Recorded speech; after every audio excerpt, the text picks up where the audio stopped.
پہلی تصویر میں آنکھوں میں سہانے خواب لیے ایک نوجوان نظر آ رہا ہے، جسے دیکھ دیکھ کر ماں باپ صدقے اتارا کرتے ہوں گے، جسے دیکھ دیکھ کر بہنیں جیتی ہوں گی، جس کی منگیتر آنے والی زندگی کے حسین خواب سجائے بیٹھی ہوگی۔ پھر کیا ہوتا ہے کہ یہ بھائی اپنی پیاری ماں بہنوں کے لیے افطاری کا سامان لینے جاتا ہے کہ اچانک اسے محسوس ہوتا ہے جیسے کسی نے گردن پر کوئی تیز دھار آلہ پھیر دیا ہو۔ بائک سمیت گرتا ہے، پھر ساری ہمت جمع کر کے کھڑا ہوتا ہے، سوچتا ہے ایسا کیا تھا جس نے میری رگیں کاٹ دیں۔ اتنے میں خون کے فوارے پورے جسم کو تر کرنے لگتے ہیں۔ قریب سے بہت دھیمی رفتار سے ایک گاڑی گزرتی ہے، کوئی رکنے کا اشارہ بھی نہیں کرتا ہے، مگر خیر گاڑی والے نے سوچا ہوگا یہ میرا کیا لگتا ہے جو اس کی جان بچانے میں وقت ضائع کر۔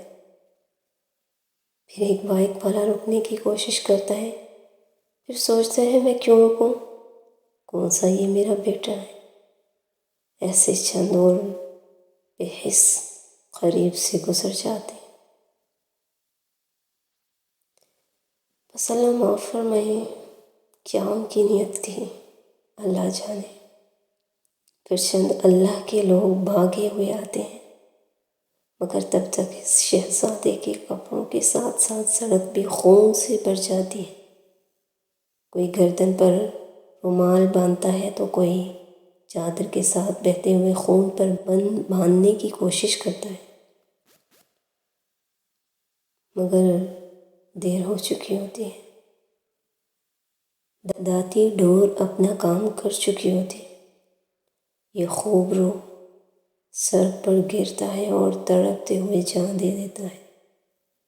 اس کے ساتھ اس کے والدین جیتے جی مر جاتے ہیں، اس کی بہنیں لاوارث ہو جاتی ہیں، اور عید کے 4 دن بعد جو شہزادی اس کی زندگی میں آنے والی تھی وہ دلہن بنے بغیر ہی بیوہ ہو جاتی ہے۔ کسی ظالم کی چند لمحوں کی تفریح نے ایک ہنستا بستا گھرانہ اجاڑ دیا، مگر کسی کو کیا یہ تکلیف پتنگ بازوں کے والدین تب محسوس کریں گے جب ان کی اپنی اولاد کسی روز گئی داتی ڈور سے گردن کٹنے کے بعد زمین پر رقص بسمل تڑپ رہی ہوگی۔ آخری تصویر میں وہی یہ بھائی کفن میں لپٹا ابدی نیند سو رہا ہے۔ 22 سال کا نوجوان بائک پر جا رہا تھا کہ ڈور گلے میں پھرنے کی وجہ سے انتقال کر گیا۔ جس گھر کا یہ نوجوان ہوگا ان کے گھر کے حالات کوئی بیان کر ہی نہیں سکتا۔ ڈور پھرنے کی ویڈیو دیکھی، اللہ معاف کر دے۔ جیسے عید الاضحیٰ پر کھڑے اونٹ کو ذبح کیا جاتا ہے، اس طرح یہ نوجوان ڈور لگنے کے بعد کھڑا ہوا، پھر بیٹھا اور لیٹ گیا۔ خون کے فوارے چل گئے اور نوجوان اپنے خالق حقیقی سے جا ملا۔ انا للہ و انا الیہ راجعون۔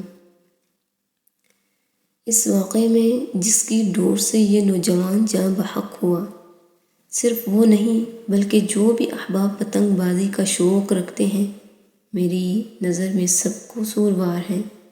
ابھی بھی وقت ہے، سمجھ جائیں، پاس آ جائیں۔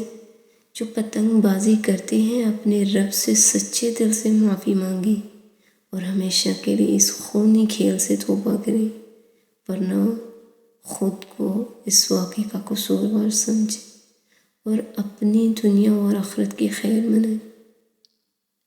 اللہ سے دعا ہے اللہ ان کی مغفرت و بخشش فرمائے، اللہ ان کے والدین کو صبر جمیل عطا فرمائے اور تمام لواحقین کو صبر جمیل عطا فرمائے، آمین۔